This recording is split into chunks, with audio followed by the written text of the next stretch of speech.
Hello everyone, welcome to Career Talk. In this video, I'm going to tell you the reality of background checks and how it is done. It is extremely important to know this if you are going to change your job in near future or for that matter in long term, because there are dedicated agencies like what I said in the previous video who are actually responsible to carry out this background check, and one such agency is Matrix BS India. It is a people assurance company, and as you can see, they have screened 5,76,000 candidates annually, out of which 5% people are actually flagged as red. 700 plus companies have used Matrix BS India to do the background checks. They verify over 48,000 profiles monthly and detect over 9,800 fraud cases. Now, what are some of the real checks done by Matrix BS India as a part of the background verification process? Let's have a look at it. Some of the standard checks include address check, identification check, academics check, criminal check, employment check, character reference check. And you can also see how these checks are done. For example, address checks are done by validating current and permanent address. ID validations are actually done by checking the government issued valid IDs. Criminal checks are actually done via ecode.gov.in to check if any civil or criminal cases are filed against these candidates. Then there are some more checks like drug test and database verification. For example, track and report negative candidates in public/proprietary database via world-check.com. Now these days social media checks are also done. So there are social media check, credit check and gap verification. These are part of special checks. Gap verification check is actually a check on the employment gap history to find out the real reason for that particular gap.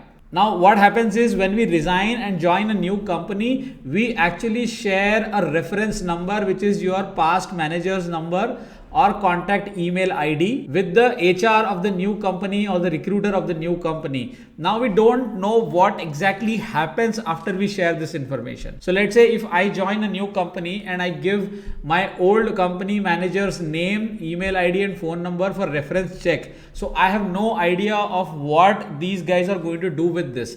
I'm going to show you one email on screen now. This is actually the email which was sent from the background verification agency in this case to the old employer.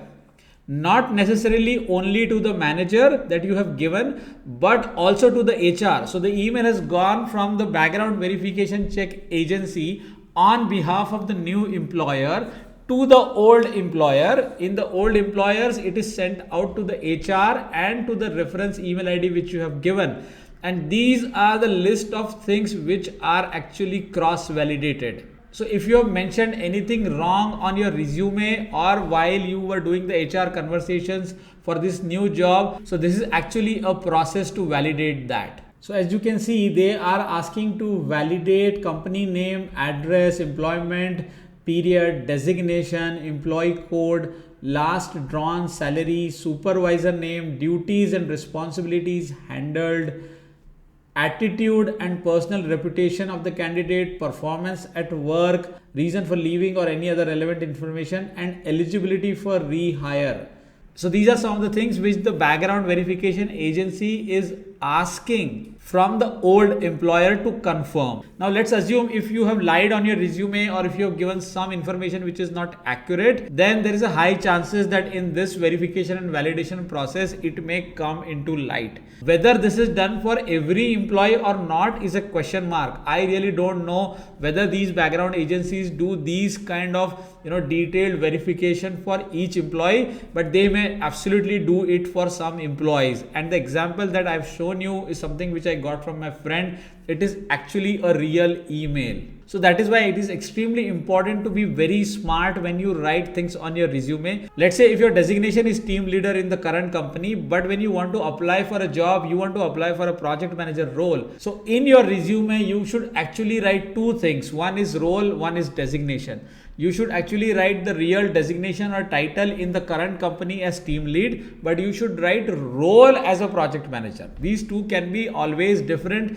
And your interviews, you should be very transparent that on paper, my title is team lead, but in reality I'm doing a project manager role, and these are the roles and responsibilities which I have executed. So that way it is completely transparent to the new employer, whoever is hiring you, or to the HR in the new company, that you are a team leader by designation, but you are actually asking for or applying for a project manager role because you have done it in the past company. So I hope this clarifies a lot of doubts in your mind. Sometimes the questions are also around technology. So in this form, there is no mention of technology, but you don't know when the person responds, right? Whoever is responding to this email, what kind of details are they going to share, because you are not marked on this email. So we really don't know if these reference checks are done for everybody, and if done, what kind of responses are given. In most cases, I would believe that the responses are pretty standard. So nobody goes into that kind of detail of explaining technologies, etc. But it is a very thin line to walk on. So my suggestion again is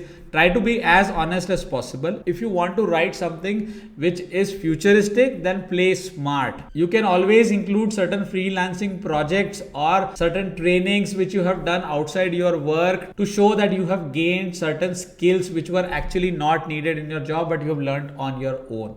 Alright, that's it for today's video. I hope you really liked it. Please show a thumbs up and share this video in your network. Subscribe to the channel if you have not done it already. Let me know if you have questions in the comment section. I'll try to respond to each and every comment as much as possible.